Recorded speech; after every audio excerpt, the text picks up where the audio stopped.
Dahil nga nasa bahay nga naman tong dalawang to. For sure, alis na naman.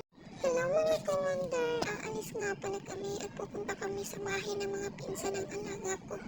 Ayun ang amo ko, nauuna na. Pagdating namin, eto't ginulo na nila yung mga laruan. Mananakit talaga ang ulo mo sa kakabantay. Eto si ate, sinalubong ako at nagluto daw ng pansit. Ako naman itong tuwa, kain agad, walang hiya talaga. Huwag naman lamon. Walang atrasan dyan, Pilipino po dyan eh. Yung alaga ni ate, nauntog yung ulo. Iyak. Kinukulit ako, i-video ko raw. Ayan, mukha mo.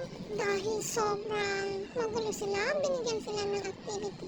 Wow! Pinagpin sila ng alkansya. Yay! Bibigyan raw ng prize.